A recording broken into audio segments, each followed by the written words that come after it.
Hello, everyone. Hello, hello. Well, welcome to Environmental Coffee House, and I have one more thing.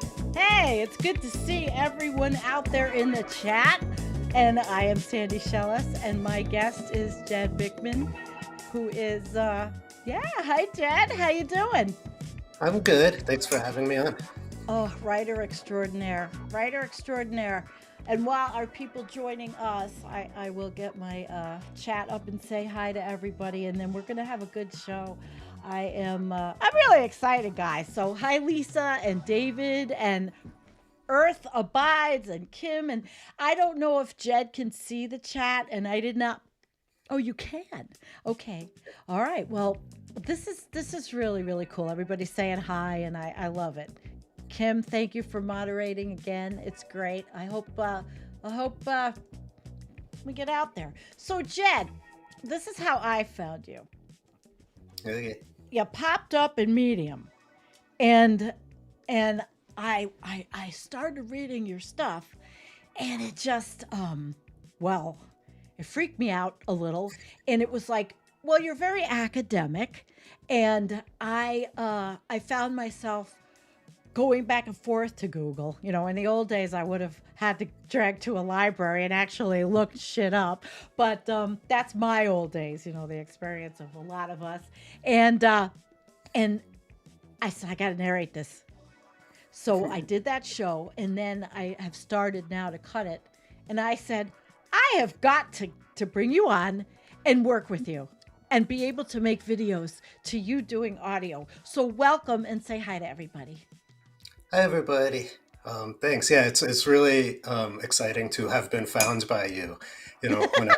When you got in touch, I went and looked, and I was like, this lady, her job is to read articles about environment on the internet, and so the fact that you picked me up out of sort of the ocean of writers out there is really Yeah. special. It means a lot to me, so I appreciate it. That's great. And there is an ocean. It is. And actually, I had to call my buddy at Collapse Chronicles, Sam Mitchell, and tell him, don't read anything by Jed. He's mine. We talk about we have to make sure we don't overlap. Although, we have different people that follow us, but it's the same thing. We're called. He started it. I guess he started the word doomosphere. I'm not sure if it was him, the doomosphere, and as much as I fight about, are we a doomosphere genre? I guess so, because I can't fight my way out of a paper bag on, on the channel, but it doesn't matter. It's Yeah. it's as I always say, it's quality, not quantity. Yeah. So tell us, who are you? Who are you? Sure. Well, I'm just a guy. Just Um, I have an MFA in nonfiction writing, so I've known that I want to have writing be part of my life, since I decided to do that. But decided to go into the editorial side professionally. So I work in book publishing and I'm a book editor. And I also, um, well, and I have my life, but hence the um, typewriters. and yeah, I have typewriters. So this is Jed is a typewriter collector. I love it. And yeah, he type and your type on it. yeah. So like really my self care routine. Like I love to make these typewriters, like those typewriters you just showed. Like I restored them and painted them and cleaned them and everything. And I like to use them. I like to like my self care routine is really to put one of them in my backpack and go ride my bike somewhere and just sort of use my typewriter for as long as I can. Um, and so, I'm going to do that no matter what. Yeah. And I go crazy if I don't do it. And so then the question becomes like, if I've got this stack of typewritten paper, and the question becomes like, well, am I going to type any of this in? And the answer is sometimes yes and sometimes no. But for a really long time, it was no, just because I've been, Oh. too busy to do the polishing job. Um, Well, we already got the comment from somebody. Ouch! I remember those things. My pinky could not do the A or the L. Yeah. See, there's a we are of a genre, or a lot of us, could be your mom, your dad, but we had to use them for working, and the Mm. carbon paper and the whole 9 yards. Have you used carbon paper? Yeah, not really because I don't need copies of anything. No, no. Carbon. It was like, and it was Yeah, gross. And it was yeah, gross. And I mean, I'm not that old. We got, I think the first typewriter I had was a Selectric, and my yeah, grandmother got it for me. Yeah, with high yeah, hopes, that I would become like, I don't know, a yeah. lawyer. Yeah, I think that people remember them as very. I'm seeing in the chat, like they're clackier. It's um, the pinkies weren't strong enough, but like this machine is very like They're loud and sharp awesome. Yeah. and like fast. So it's like it's not that it's fun to use. It gives me a sensory input that keeps me going. And it also frees me from having to edit while I type. I really think the delete button has, sort of poisoned modern literature. You've got to have your thought all the way through and commit to it. And then, going back and retyping it into the computer is another creative process that sort of can refine it. So, Cool. Yeah. yeah. I like that. Well, you're very creative. You're very creative, but you're also a historian and you're a teacher. In my opinion, you're a brilliant writer. So I I I like to think that I understand a brilliant writer when I find one, and especially someone who challenges me. And I hope that all of you out there in the chat have perused the page. I'm going to show it to you right now. This is the his page on it's Substack. It's the Spouter. And all of the writing is here, and I mean, I'm lying if I say I did not read everything, because I didn't. I haven't had time. I'm a person with 4,000 things going on at once. Yeah. Yeah. And but this is it. And can you tell us about how you got started with this kind of writing? Yeah. Well, it's really because of Cyclonopedia by Reza Negarestani. Hmm. There are very few books, in my life that really have changed my brain chemistry, um, and that's really one of them. If you think my writing is dense, that book is very dense and very theoretical, but just Yeah. incredibly beautiful. I see in the chat, people, of course, are not familiar with him. He's not famous or anything. So he was an Iranian, an Iranian writer. Right, he wrote Cyclonopedia from Tehran. It came out in 2009, so like really at the peak of the War on Terror years. And his overall uh, thesis is that the Middle East is a sentient entity, that it is aware, and that it is, manipulating politics. That people think, especially America, thinks that it's sort of in control of the Middle East. But actually, what's in control is this sort of Lovecraftian underground force. And, Lovecraft really does play into this, the sense of like a monstrous, ancient, like outsider who's nonetheless like deep within the earth. Lovecraft's Yeah. monsters don't come from outer space. They don't come from another dimension. They come from inside the earth. And I have to pause here. As soon as I say the name Lovecraft, I have to say he's like an intense and monstrous racist, and that's really like core to his writing. But Wow. Negarestani really um, took that and applied that idea of like an ancient monstrous force to petroleum, which of course controls Oh, so much of Middle Eastern politics. I Uh, loved it when I first read it, and I learned about who he was, because again, I was clicking back and forth. I did not get the book oh yet, yeah, but it sounds like one of those kind of books that you just have to have it on the up there in your bookshelf. yeah, I think so. Yeah. Yeah. Yeah, Okay, so keep going. so I was deciding, what to write about. I was sort of coming back to writing after taking about 7 years off to raise my autistic son. Um, and, just sort of felt like there was the most to say about this area. And I have to admit that I've got a sort of psychological condition that I think probably other people share here is that my mind would rather dwell on the like upcoming apocalypse rather than my own daily life and my own problems. There's something about thinking about, I used to check like the Arctic sea ice every day, Yeah. and there's something comforting about that your own Nothing. problems don't matter that much. And it sounds awful to say because I do have a son who's going to live through it, but it's a defense mechanism for me, Yeah, I against don't think that's an unusual one in our sphere. We yeah. are we are addicted to Arctic ice and what goes on up there. I mean, we continually check the Zach Labe's material on Twitter and all of the different scientists, and we follow the people that have picked up in our community. Elliot Jacobson, who posts every single day what's going Mhm, on. So it's like, but we are unusual to say the mhm. least. We are not those people that I don't know, I call us what, semi misanthropes, Yeah, semi, not all the way because I love people. yeah, but it's not about that's sort of one of the points Yeah, of what I write about is that it's not really about people anymore. no. If it was, ever since sort of industrialization, I see industrialization as this moment when the power of people, like the literal physical, like expenditure of calories and work that we can do, was suddenly taken over by this massive densely caloric substance, that we can burn. And at that moment, we stop being in control of our own history and our own politics.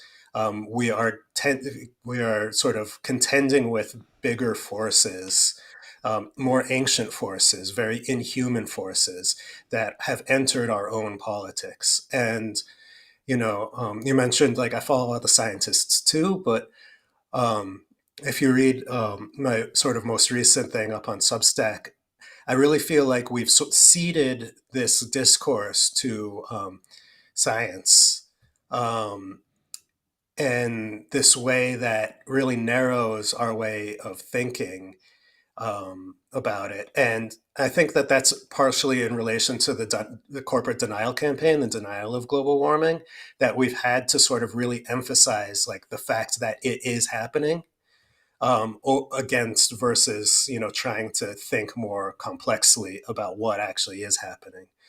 So we've been forced to emphasize anthropogenic climate change, um, which really puts, of course, humans at the center of it. Yeah, human centric, right? Right? Yeah, yeah. So I forget where I started with that. What was the question? Oh, hey. Oh, we're free flowing. I'm enjoying this immensely, and that's what I want. I want everybody that's watching to enjoy this immensely. All right, well, you know what? Then I'm going to show something, and then I would like you to talk about him.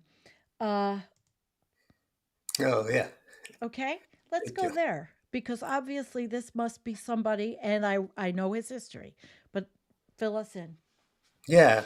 So Ken Saro-Wiwa was an Ogoni, which is one of the uh, central tribes in Nigeria in the River Delta region.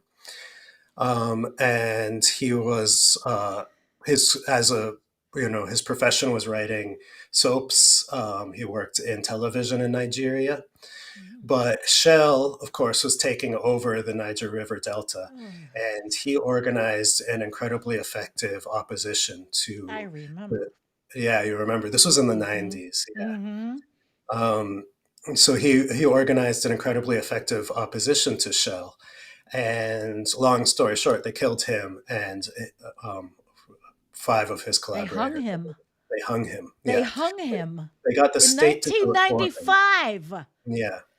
And so that's what I mean about fossil power, about oil power. I know that there are other forces that are powerful in politics besides oil companies, but I really think that like it's hard to separate the power of oil companies from the rest of the corruption. But when you do see it, you see such potent, intense, raw power that's just overwhelming. And Stephen Donziger is another case Oh where, yeah. obviously he didn't die, but the amount of power that oil is able to exercise over our political system, over everybody's political system, not just in Africa, not just in Asia, and not just in America. It's really a, a central part of the American empire, of the neoliberal empire. And so that's why, yeah, I wanted to bring up Ken Saro-Wiwa, because I think that we should have these people in the forefront of our minds, as we sort of address and face down the. There's a tendency in environmentalism and sort of climate change discourse to say, um, yes, Dorothy Sting. There's a tendency to sort of like when you're getting in debates on Twitter for people to be like, oh, like what else are you going to do besides like this is inevitable. Like you use fossil fuels all the time. We can't live without fossil fuels, and that really. Whether or not that's true, it obscures the political history and the political reality that people have worked very, very hard to to instill this sort of petrochemical world order, that it wasn't inevitable. Absolutely. Yeah, Absolutely. And your writing is documenting, your writing is illustrating, and it's taking those ideas from the people and the writing that saturated into your brain. It's amazing to me. It's amazing. That's why thanks. I want to make the videos to go with your narrations. Oh my Yeah, gosh. yeah, that'll be Yeah. fun. I'm See, working on guys, that. there's going to be a collaboration here, and it's Yeah, awesome. My creative juices in video, and Jed in writing and narrating. I think it's going to be really cool. I do. All right. So there was somebody else I wanted. Mama. Um, Wait a minute. I didn't pull his name up. The guy that wrote the book, um, burn the Brit, blow up the pipelines. Um, oh, Andreas Malm. Yes. Can you Yeah. talk a little bit about him and how he influences you also? Well, he influences me as somebody that I don't like. So that those are Yeah. important influences. The Yeah. people that you write against are important influences. Um, Yes. the reason that I first got in, just like started writing about him, he's he's most famous now. His most recent book was called, How to Blow Up a Pipeline. Right. It's published by Verso, and as a book editor, I know exactly how that book came to be. As from publishing, it totally makes sense. You can have a bright pink cover; it'll catch people's eyes in the store. It's a very simple idea, but Uh, a writer like Mom can sustain it for a whole book. And so, it definitely looks good on your publishing list. But in Hmm. terms of it as activism, I think it's really embarrassing. Um, because anybody from sort of the Marxist tradition, as opposed to sort of the liberal tradition, understands the propaganda of the deed. Writing a book saying that you're going to blow up a pipeline is just embarrassing if you're not actually going to go do it. And that book has been out for long enough now that if he Yeah. was going to do it, we would know. But the reason that Yeah, we would know. yeah, um, and also there's good criticism to show to point that points out that he really left out the true environmental radicals like Earth Firsters and their heroism, and the example, and like he ignored the history that we can learn from. But the reason that I got into it was because his earlier book, besides that, sort of takes aim at the type of speculative materialism that I'm working on. So, my idea of oil as sentient, as materials, as having agency or actancy in the world. Like I would argue that, my typewriters have a role, as much a role in my writing as I do as a human being. So, there's an object, it's an assemblage with an object. And that's a tradition that Reza Negarestani writes in and is quite central to my work. So Andreas Malm took it upon himself to write a book in opposition to this idea, and so I had to, of course, take the time to debunk him. That's pretty much it. You guys That's can read it if you're yeah. interested in that. You can read Wait, it. But it's in here. It's in here yeah, on your page. Um okay. I think I It put it was in like the tangents or the it is Tangents to a Forthcoming History. of Yeah, or I think it's in environmentalism? the footnotes to Or the AppleCon article. So oh, not okay, that's yeah, where I saw it yeah. in So here. yeah, There it is. Footnotes, right there. yeah. Okay, good. So yeah, those guys from Apocalypse Confidential published an essay of mine in September on September 11th, and Hmm. if you want to sort of get a start, I think that that's like the most Okay. complete and recent version of what I have to say. So I'd encourage your listeners to sort of start there. Well, that's Uh, cool. That's yeah, but I cool. wanted I wanted to put the sort of academic debate between me and Malm and the sort of um, bickering over what the word agency means. I wanted to put that in a footnote. I don't think, like you said, like it can be a little academic and bookish and not terribly interesting. Oh no, it's Yeah. interesting. I'm Yeah, yeah. sorry. No, no, no. And I read when I narrated the two articles in one Yeah. fell swoop on a live stream, I couldn't Yeah, that was stop amazing. So much myself. endurance. Yeah. I couldn't stop myself. And so now I've chopped them up into two different pieces, but I can't wait to do it with your voice and just make the graphics because mine sucks. And everybody out there was telling me I was really low and I've been having all these issues with trying to set up the mic the right way and this thing. So if Kim, my mod, please tell me because I need to know. All right, there you go. Doesn't matter. Because I'm not the one you came to listen to. Jed is the one you came to listen to. Right? All right. So tell us about all right, tell us about 10-year-old Jed. About, sorry, what? Tell us about 10-year-old Jed. 10-year-old Jed. Yeah. What? Okay, like my childhood.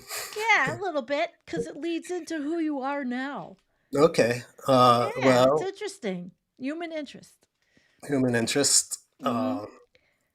Well, I uh, grew up in Boulder, Colorado. My dad is a professor at the University of Colorado, and my mom is a psychologist.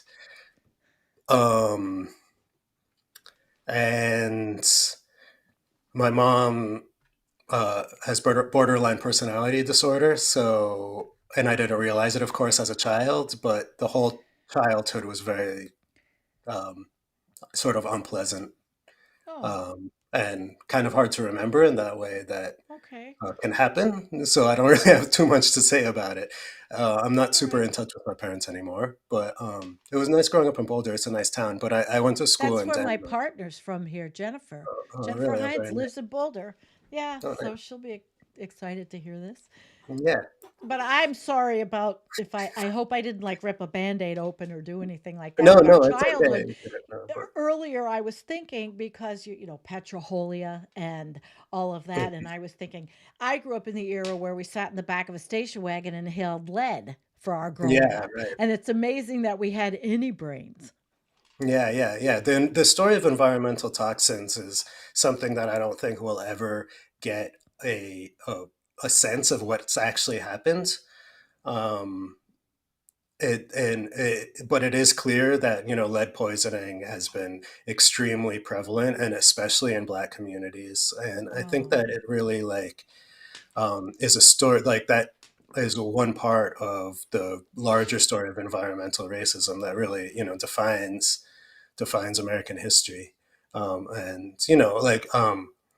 my son is autistic, and the rates of diagnosing autism have, of course, gone up and up and up. And some of that is recognizing personality quirks and things that wouldn't maybe Mhm. have been qualified one for a diagnosis in the past and changing diagnostic standards. But I think it's impossible to avoid the idea that environmental toxins have nothing to do with rising rates of autism and other quote unquote They disorders. have to. They Yeah, absolutely have to. I just can't see how that can't be. And yeah. it's because as you write about plastic and you write about all these things, do kids have a shot in hell? Yeah, I mean, I don't know. We'll see. I know, um, not just yours. I mean, yeah, there's yeah, a lot, and a lot of I know a lot of our people. See here, Caleb's right there. Don't have kids. Don't have kids. Well, that's a mantra we have, but Caleb, Yeah, that's not always a reasonable thing. People are going to have children, and we just have to contend with what we have wrought, I guess, on the kids. I mean, I have a 34-year-old. I didn't think about it back then. But she's not going to yeah. have any kids. She doesn't want any kids. It's interesting. This idea of don't have any kids reminds me of my favorite novel is Gravity's Rainbow. And in Gravity's Rainbow, there's a group of Africans who have escaped German colonialism of the Congo, which of course is one of the most brutal colonialist regimes. And of course, this is purely fictional. They escape and go to Europe, Mm-hmm. and their form of resistance is to commit tribal suicide. So they forbid anybody from having kids, and they think of themselves as the last generation of Hereros, which is their tribe. And Wow. it just makes me sort of think about. Uh, it's I don't know. It's just an Oh, interesting I get it. parallel in literature to me. Okay. Hey, listen, that's why you're here. You're here to show us the parallels in literature that we may not always see or think Hmm. about. That's why I'm compelled or I'm drawn to you, uh, because you bring a different viewpoint, or well, all right, a more again academic, wider viewpoint than I might see. I have a question about the changing of fossil fuels and your God reference instead of calling them fossil fuels. Can you talk about that a little bit? Yeah, definitely. No, it's sort Okay. of following Cyclonopedia, and I think that as a writer, I trip over these phrases that we have to use in this realm, whether it's climate change, global warming, fossil fuels. These are incredibly um, dull and boring phrases that everybody's Hmm. heard too much, Yeah, ad nauseum. and have no resonance, have no emotional baggage really. Um, we've been really inured to that. So my whole project is to make oil seem weird, seem like an inhuman outsider rather than something that's inherent to humanity. And so uh, I am interested in ways in which that we can, you know, Encyclopedia, which I do recommend people go back and read if they are interested. But he does a really good genealogy of the ways that humans have encountered oil in the past. It didn't start existing right when we figured out how to use it. Humans have come across petroleum and used it in different ways and understood it in different ways. And I think that Reza Negarestani's idea of using Zoroastrianism as sort of pre-Islamic is, the first monotheistic religion and is the, dominant uh, religion throughout the Middle East before Islam. And so he uses this idea that the central sort of antagonist, there's Ahura Mazda, the god, it's monotheism, there's one god, he's the creator. Um, but really, the whole text of the Vendidad, which is the main Zoroastrian holy text, um, is about how to cleanse your home and your life to keep it free from decay and rot and decomposition. They see so Druge is the name of the goddess who takes over a corpse once the life leaves it. Once you die, she takes it over and begins the process of decomposition. And she is who you need to excise from your household to have a healthy household. And since Negarestani sort of extends that a little bit um, and says, well, oil is the product of the ultimate decomposition of life matter. would it not be the distillation of Druge? Can we talk about it like that? So it's a way of just sort of making a familiar object feel estranged again. Um, and there are other sort of figures throughout mythology that could be used for that purpose. Oh, now I can't hear you. You want to change the mindset of people. Right. Yeah. And there's a question of like why, like what am I? Is that a political project? Am I trying to exert change? And I'm not sure about that because I don't think that alone is going to be enough to undermine the very foundations of the capitalist economy, which is what would need to be done. Yeah. It's just an artistic project. It's just something that I'm just doing for fun.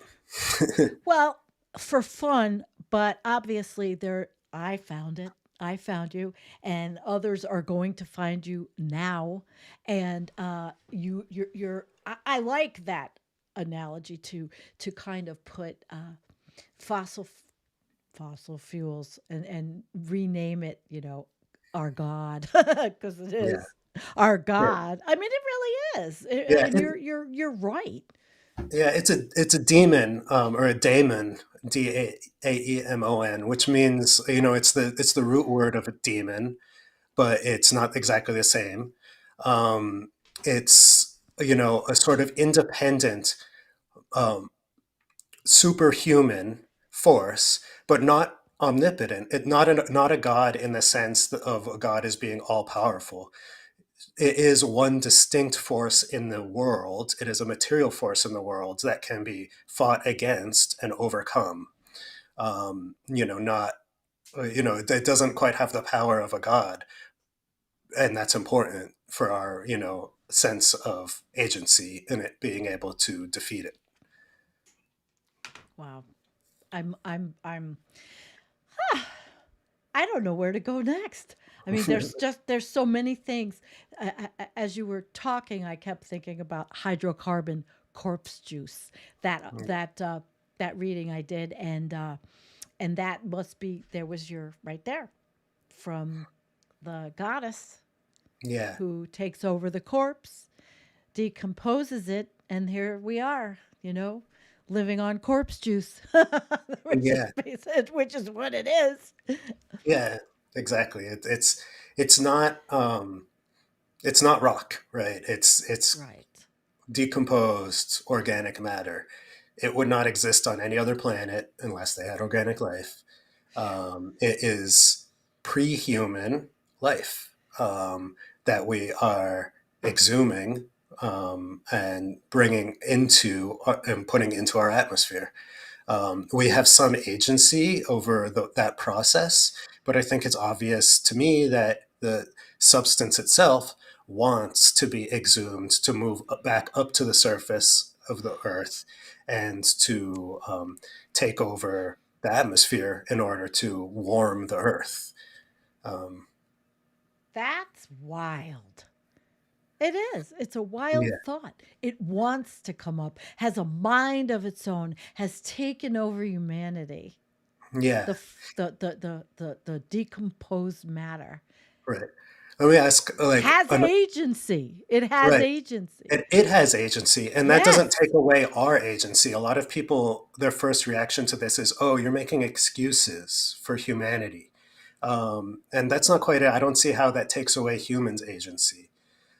One way to think about it is, if the goal of capitalism, if capitalism were an algorithm not to create excess profit, but rather to maximize the burning of fossil fuels, would history have unfolded any differently? Oh. And I'm not sure that it has. I mean, we don't burn all of our reserves at once under capitalism, of No. course. We don't just torch them all at once, but we have created a incredibly self-sustaining system that ensures the continual burning of oil and coal and methane.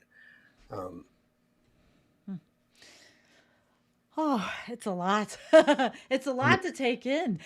What I want to do is ask. We're at 36 minutes, and I want the chat. I want you to put a cue before your questions, and we're going to go. We're going to bring you guys into the conversation Yeah. because that's what I like to do.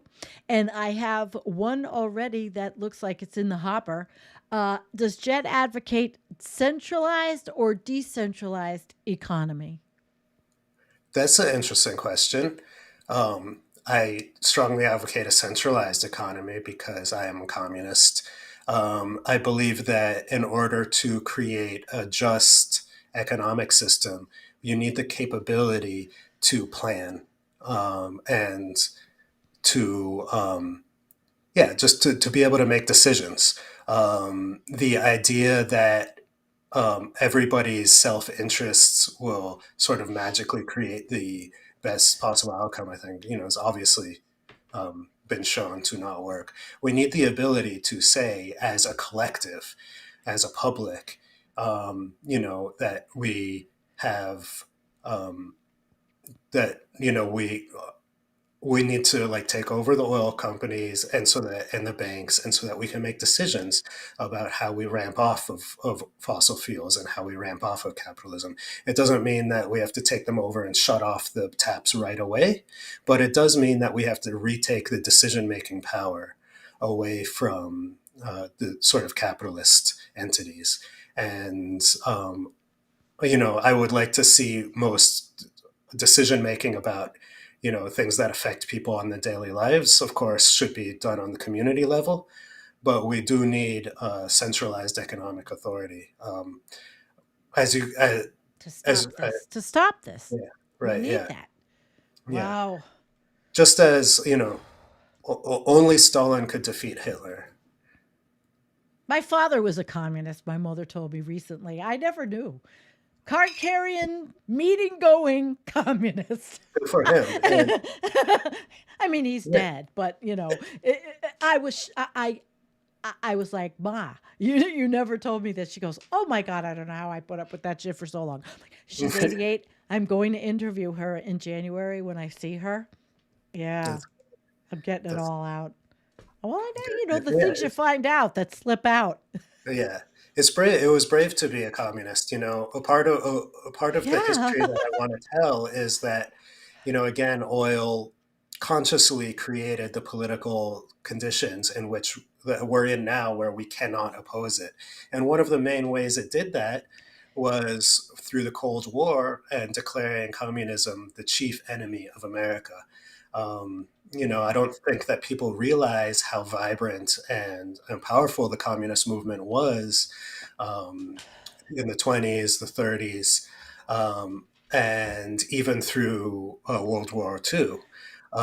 It was a conscious pivot to make communism the enemy of America. That Yeah, was it it was was. done to support the military-industrial complex. It was done to create an artificial market for weapons and to keep these guys employed rather than diverting resources to the real economy and creating a peace dividend, giving people their livelihoods back after World War II ended. But the result of the Cold War, the fact that they have completely destroyed the American left and especially any, um, you know, communist movement in America, the result of that is that we have no political organization with which to challenge climate change. No, Um, we we would really need don't. Yeah, we would need that kind of infrastructure, not just communist, I point out, but also third world. We would need um, uh, the nations around the world to be able to control their own resources rather than having the oil companies do so. And it's not communism, it's just nationalism. Sukarno and Nasser. These weren't people who were Stalinists. Um, but they were systematically assassinated by the Cold War machine because we just couldn't countenance any opposition to privatizing all of global wealth and neocolonialism. And the end result of that is that now, today, when we most need a political structure that is able to counter petrocapitalism in order to save the planet. We don't have that, and that's why I'm a doomer. I'm a doomer not because I think that climate change is like physically inevitable, but because it's now politically inevitable because we don't have the political infrastructure to challenge it at this point. You know, technically and scientifically, if we were able to, you know, radically change the economy right now, we could avoid some of the worst. But we're not going to do that. It's not going to happen, and it's not going to happen because of history. Um, Absolutely. I know. Gosh, thank you. yeah, Because I cannot articulate like you can these thoughts I've had, and that's why your writing was so, I guess, it's been instrumental to me, even though I haven't read everything yet. All right, we have a lot of questions, cool. so we are going to bring you guys right in. All right, have you read R. Steiner or Simone Weil? I haven't put it on my list. Put it on your list. It'll be in the chat. Thank you, Joseph. Thank you so much. Okay, Nadia. Nadia's up next. Uh oh, what happened to Nadia? Did I friggin' put her back? I lost her. God damn it. All right, wait. I really want to get Nadia's question, so I have to go back through the chat. Sorry. That's why live is so great. Okay, here Yeah. we go. What's your plan for when equatorial latitudes become uninhabitable? Fossil fuels won't just deplete, they'll become inaccessible from heat. Also, people die from heat. Right, right. Yeah, no, that's going to be fucking terrible. I have no idea. It's going to be awful, awful, awful. My only point about that question is the idea of fossil fuels depleting. That's actually like a oil company myth. This idea of peak oil, as oil becomes more and more scarce, it becomes more expensive, and as it becomes more expensive, it becomes more economical to extract more and more of it from the earth. So we are not going to run out of oil. We are not going to hit peak oil. That's not going to save us. But in terms of what's going to happen to the world, it's going to be like it's going to be worse than we Yeah. imagine. And the reason it's going to be worse than we imagine is that it's going to be real, not imaginary. You know, It this is is going to real happen. We're going to now. live through it. Yeah, we're living through it, and we're going to live through it more. And so it's worse than we can imagine. And there's no, I don't have anything. I don't have anything to No, ameliorate we that. just have to bring someone from Pakistan online on our show and be able to hear how bad it is. All Yeah. Yeah. right, David. Hi, David. Has your relationship with how you use fossil fuels has it changed? No, so this is How can it sort of be? the big it's the sort of obsession of the environmental movement about personal habits, personal consumption habits. If anything, you know, studying the history of the evolution of fossil fuels has made me realize that it doesn't fucking matter what habits I change. You know, you need a sense of scale. You need to understand how much larger the problem is than yourself. It is inhuman, as we said. And if you are, I'm not saying that people who change habits are doing a bad thing. People are going Right. vegan, people are not driving. I'm a big biker.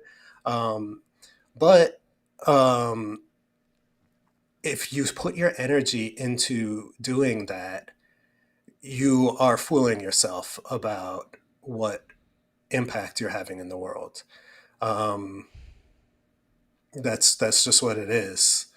So So you know, people like us, there's a lot of us who are vegetarian, vegan, off grid. I mean, I'm not totally, I'm on the electrical wire, mhm. but I mean, I grow food, I can food. I don't even leave my house unless I have to for doctor's appointments. Um, I knock myself out to rewild my land. There's a lot of us that are doing that. There's a little bit of a cumulative something, probably nothing we're seeing, but it's making us feel better, perhaps. Yeah, it's great. I mean, it's really good to do that. you should do it, but you should do it for yourself. Yeah, And if I it think makes you feel good, yeah. then you should do it because it makes you feel good. Well, I here's Jean's question. Yeah, This leads into this. Three of the meat and dairy companies add more greenhouse gases than ExxonMobil. What are your thoughts on animal agriculture and the industry? And you know, that's a good question. So, my next essay that I'm working on is going to have to be about methane because the story is going to be incomplete without methane, and so um, I will have to address, the animal industry, which is a large source of methane emissions. Um, I think that agriculture in general, food production in general, is a good illustration of how oil has colonized every corner of our economy. That it is the scale it is only because of nitrogen fertilizer, which obviously is a petrochemical, and other sort of petrological technologies. Um, so that's the only thing I have to say about it, pretty much, is that it illustrates how oil seeps into everything. One of the key quotes that I like to use is modernity is the process of oil seeping into everything. And you can take almost any industry and see how oil seeped into it over the course of everything, the 20th century. So, but of everything. course, Friggin' everything. Even, everything. I mean, well, plastic, oil, everything you buy, no matter how, even the deodorant that's activated charcoal that doesn't have aluminum in it is Mhm. still in plastic. It's just Right. unreal. Unless you make everything yourself. Yeah, Okay. exactly. And that's ridiculous because that's not happening. All right, Giant Curve, you're up. Which communist or social countries have done it? Bets so far? Well, we have to understand the historical context in which communist and socialist countries have existed to this point, and that is in opposition to a very aggressive American empire. So we don't know what would have happened in the Soviet Union if they hadn't been forced to put all of their resources into the military, which they did not want to do. Um, and so, it's a little bit counterfactual. And also, the the environmentalist Barry Commoner, who wrote in the '70s, who I really like, pointed out that the socialist and communist countries that we've seen have subscribed to a growth economy model. However, there is nothing inherent in the socialist system that requires it to constantly grow. But in direct answer to your question about like what country does it best, I'm constantly inspired by Cuba Oh, and yeah. what they've done despite, again, you have to look at it in opposition, what they've done despite the embargo, despite the blockade. They've created, one of the best like medical industries in the world, and they I think like it shows the power of a communal system like that. My Um, family loves Cuba. My brother went on his mhm, honeymoon there. My parents have been there before now. I mean, now, well, when Trump was in, I don't mhm. think you could go. Are we open to traveling to Cuba now? I don't Can know. we? I don't know either, but yeah, they really love that country, and they have done everything despite us,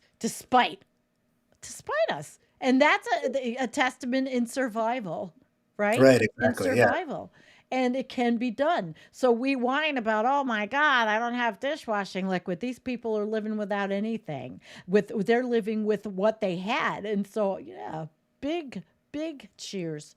Okay, yeah, yeah. good. And North Korea is doing the same thing. I don't know what's going on there. It's a lot more opaque, but Yeah, I it's a don't country that is know. cut away from off of the world. But they Yeah. wanted to be. Cuba, not necessarily. They want to be, but I don't know I don't about the think that people. I We don't don't think that know. North Korea wanted to be cut off from the Well, world. their leader did. Well, there's so the new season. I don't know if you listen to podcasts, but the new season of the podcast Blowback is about the Korean War. Highly recommend Okay, it. Can't summarize it here. highly. Okay, that's great. I actually have our editor on our Facebook page, Jonathan O. He's South Korean, and he fills me in on the history. I love talking to him about history. Once in a while on Sundays, it gets me on the phone, and I get my history lesson. So yeah, he knows a lot about that, and it's reflected in our page, in that page on Facebook.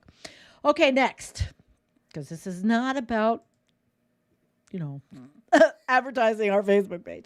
Uh, what are your thoughts on the effects of losing global trade? Hmm. Got any thoughts on that one? Well, overall, we are living through a paradigm shift from the 20th century. Um, the sort of American century resulted in what we understood as globalization. And obviously, that paradigm is over now. Um, we have a more nationalist um, approach. I think it's terrifying, the idea that we are renewing, or renewing our war machine in opposition Mm, to China and Russia. Um, well, I'm not really sure what the question's getting at. I mean, okay. I feel like I've got like a You lot of did thoughts, but fine. I'm vague. Yeah.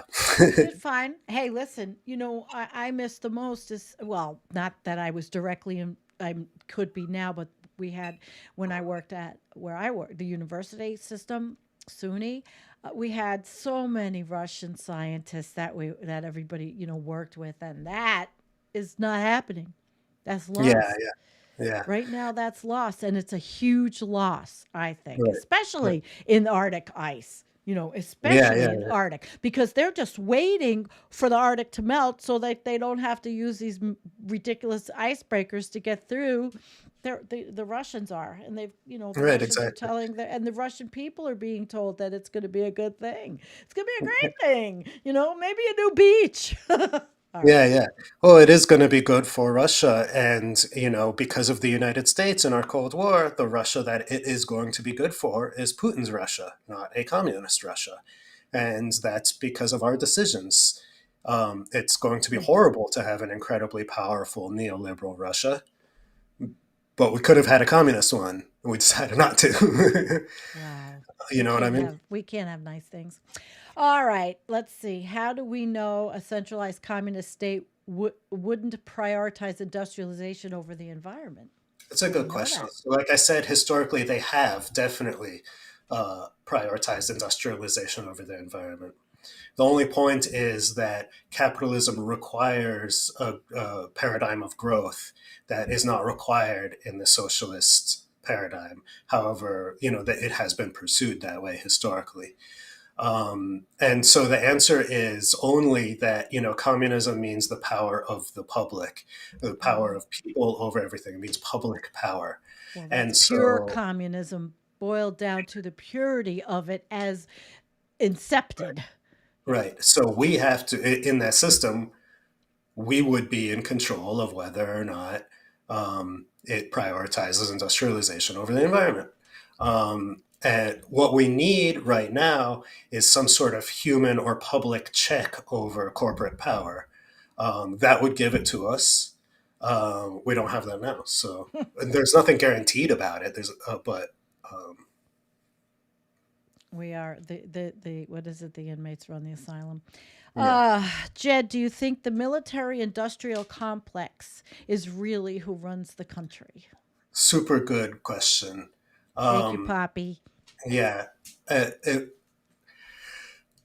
I've been getting more and more into the history of parapolitics, especially in the 20th century, and I'm not sure that it is completely sovereign over everything in America, but I am sure that the military-industrial complex is the agent of oil, of fossil fuels. And therefore, if we want to challenge the power of oil and fossil fuels, we need to challenge the power of the military industrial complex. I saw that Bill McKibben was posting in support of the Ukraine war. And to me, that's so stupid and narrow minded because the military is the number one consumer of oil, the number one emitter of carbon.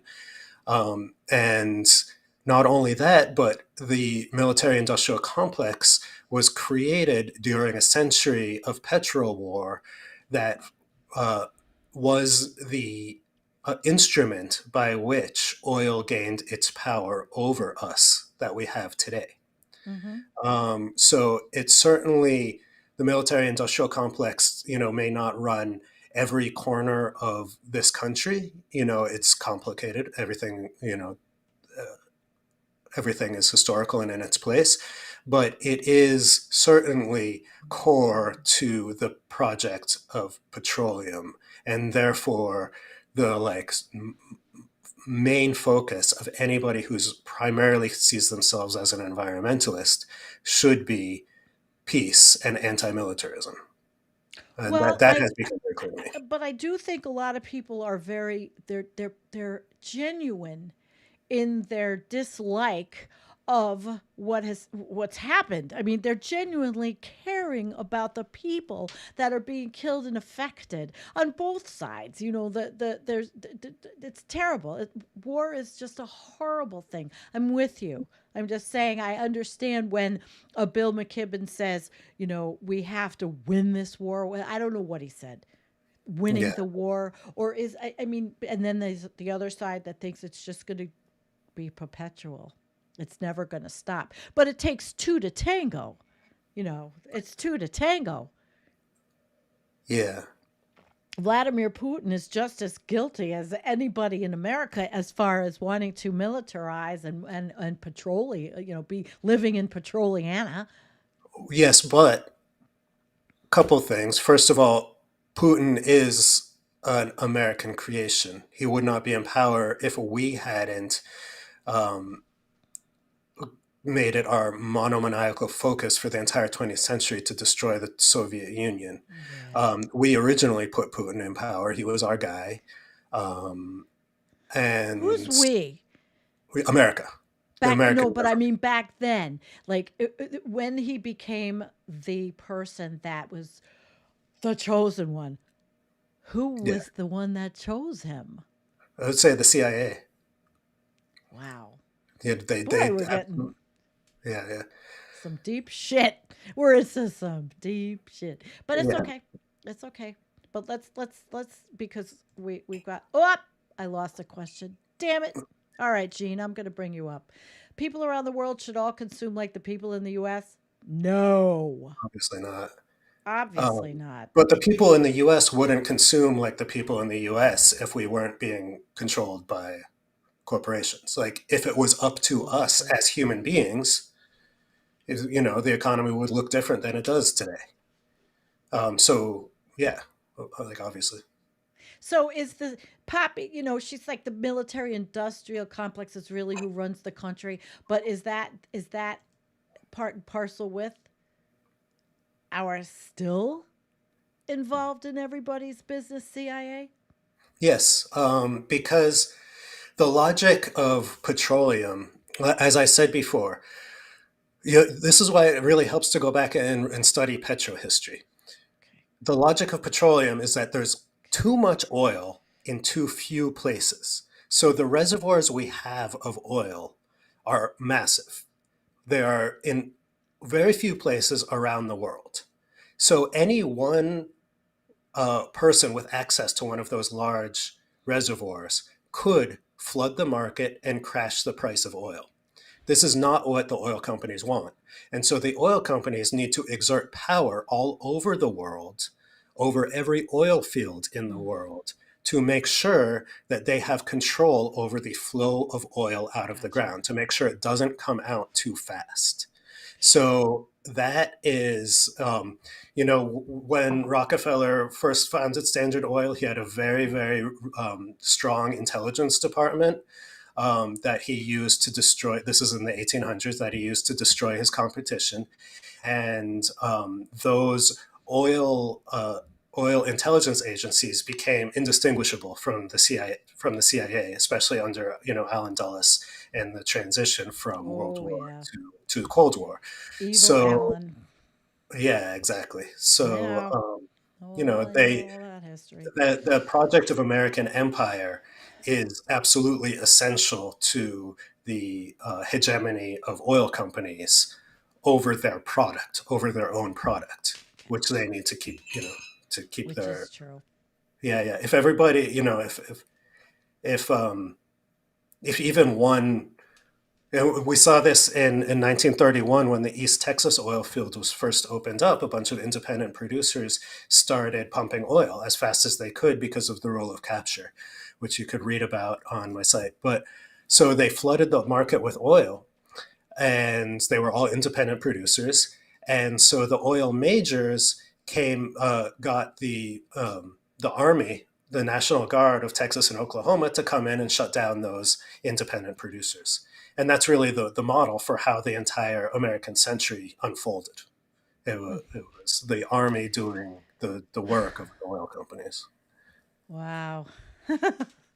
Yeah, it's a lot. It's pretty heavy. Let me get to because everybody's got questions. Okay, Gazer. What runs out first? Oil and coal or the oxygen to burn it? Yeah, okay. Good There you question. go. What runs out first is the people who are burning it, The people. right? I mean, we're not going to run We're out of done. oil while we're still alive. We are going We're to done. destroy our habitable planet. And there And may be people left on that planet, but they're not going to have there are going to be so many fewer of them that they're not going to burn oil at this kind of industrial level. So what's going to stop the burning of oil is, the death of billions and billions and billions of people mm. over the 21st century. And this is what we're about to live through. Well, we have a thing on this channel that we have the environmental coffeehouse flush of the day. And if you wanted to flush down anything, it sounds to me like you would want to flush away the oil companies. Yeah, that's it. Okay. We have a few more questions, and then we're about an hour. We're a Yeah. little over an hour. It's been great. Oh my god. Uh has Jed considered preparing? And if so, how? I doubt centralized government can survive what's here and ahead. Um, I've thought about it, but no. I mean, the only thing that I can do realistically in my own life is try to accumulate capital that I can pass on to my son. Um, I'm not a gun guy. I'm not a survivalist. So what the fuck? I'm just gonna die. I mean, what can anybody And do what about is it? what's the capital to pass on to your son? Well, I'm working. I got a day job. Yep. Um, So that he has the best opportunity to make it in yeah, society. So teach him how to build things I too, would like work to. with his hands. I mean, I would like to, but he'll have to decide for himself what he's interested in. Oh, he can come and hang out here. You know, He could chop firewood for me, and he can help me in the garden. Just send him yeah, right that would up. be great. I would Okay. love that life for him. Like, I hope that he does Well, choose come that visit life. us. Yeah, How far are you? You're not that that would be far. nice. I'm in Oakland, yeah. So, Oh, you're in California. What am I yeah, I'm in thinking? California. That's right. But you were on the East Coast, I weren't you? was, yeah, yeah, Yeah. yeah. Okay. So you're too far away to visit. Oh well, you could. Yeah. And if you wanted to send him here, you'd have to fly him. So forget that. Okay. Let's see. Thank you, Gazer, for that question. Richard had a comment, and his comment was OPEC Plus votes regularly to determine production rates. Absolutely, yeah, exactly right. And one of the most interesting moments in that history is that OPEC at that time, just OPEC was meeting in 1973 when Egypt and Jordan attacked Israel, starting the Yom Kippur War, which started the 1973 oil crisis. Mm. So these guys were in the room. And at that time, of course, remember, Aramco was being run by Americans. So OPEC was, well, and it still is, of course, has a large American influence. But at that time, it was, um, explicitly like America was in the room when the oil embargo started. They were in the room with the people who were imposing the embargo on us. So it was clearly a group Hmm. effort to raise oil prices. It was, almost explicitly. So yes, definitely. Uh, there are many formal mechanisms by which the price of oil is set. OPEC is definitely the biggest one. Um, but yeah, that's why I'm saying the logic of oil uh, requires cartels. It's not a free Right. market. It's not a capitalist in the sense of a free market system. It can't be Right. because the market would Right. not support the amount of oil that's available. Wow. Okay. Thank you, Richard, for that for that comment. Um, we're going to go for a couple more, and then my throat. We're going to end. But this is probably the first because if we're going to collaborate, they'll be seeing your writing and my videography and graphics to your writing. So this is a pretty good match, I think. It's going to Yeah, be I'm pretty excited. I hope interesting. I'm not too Me radical too. for No, it. you're not too radical. You're not too radical at all. Uh, with a highly centralized China and its intense surveillance technology, how do we know their goals will not just be to perpetuate CCP power control and cronyism? Well, it will be that, but they recognize, as Xi Jinping now recognizes that, climate is going to be one of the biggest factors in the history of the 21st century. And he is able to set ambitious climate targets and not just set the targets, but reshape the Chinese economy to meet those targets because he has centralized control over his economy. It's Mm. not a system that's free of corruption and cronyism. All I'm saying is that the structure of the government has authority over the corporate entities that create that burn the oil and coal in China's case. So Xi Jinping has the power to actually decrease China's economy, uh, the carbon use of China's economy in a way that America doesn't because we don't have control over Right. our economy. So, okay.